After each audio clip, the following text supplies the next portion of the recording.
সত্যি এখন সেলুকাস আমার এই সোনার বাংলাদেশ অভিনেত্রী নায়িকা নুসরাত ফারিয়া। এই নুসরাত ফারিয়াকে নিয়ে এই 2 দিন আমি কিছু বলিনি, আমরা কোনো আলোচনাও করি নাই।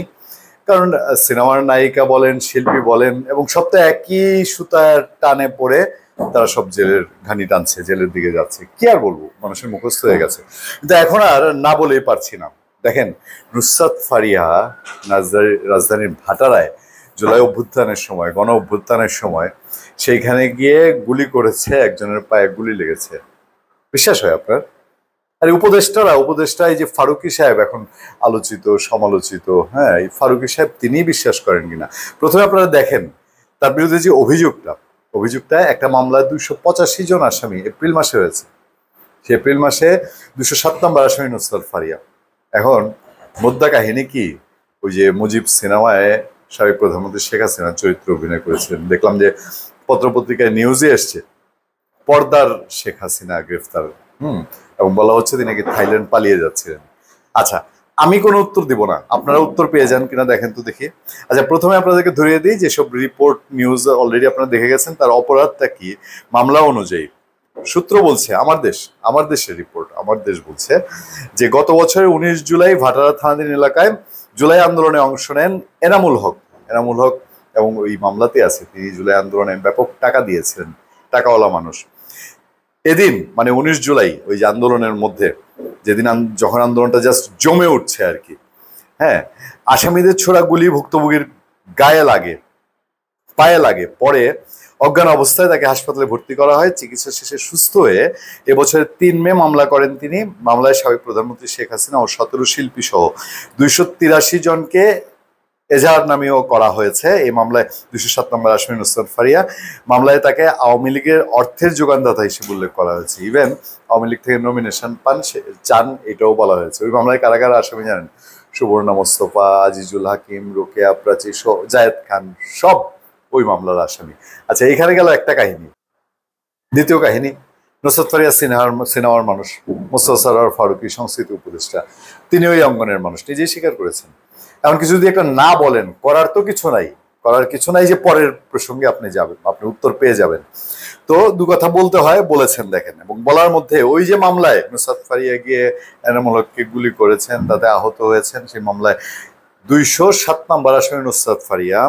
এবার বিব্রতকর বলে ফেসবুকে পোস্ট দিয়েছে মোস্তফা ফারুকী। সে লিখেছে, আমি সাধারণত চেষ্টা করি আমার মন্ত্রণালয়ের কাজের বাইরে কথা না বলতে, কিন্তু আমার তো একটা পরিচয় আছে, আমি ইন্ডাস্ট্রির মানুষ ছিলাম এবং 2 দিন পর সেখানেই ফিরে যাব।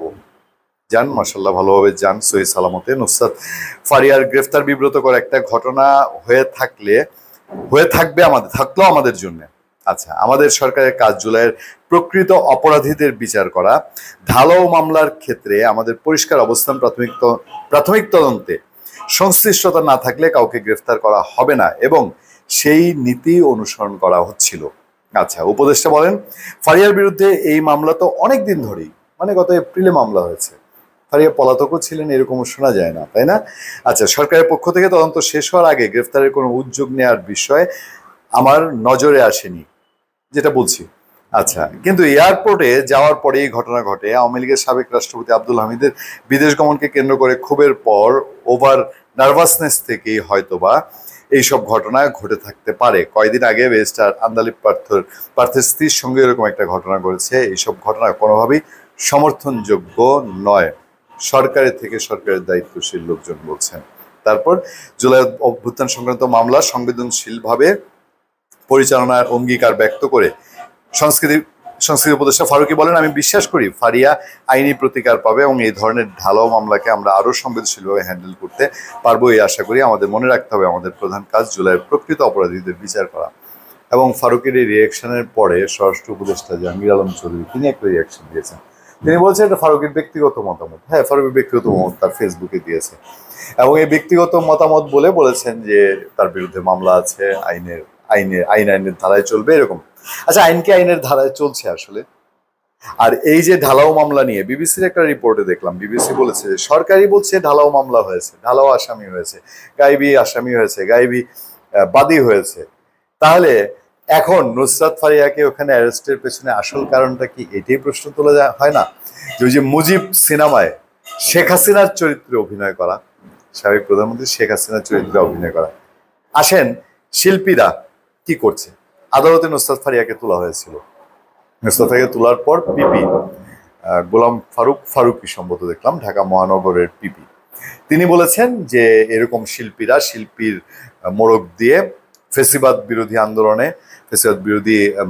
আন্দোলনকারীদের বিরুদ্ধে অবস্থান নিয়েছে এবং ফেসিবাদকে টিকিয়ে রাখার সমর্থন দেওয়ার চেষ্টা করেছে।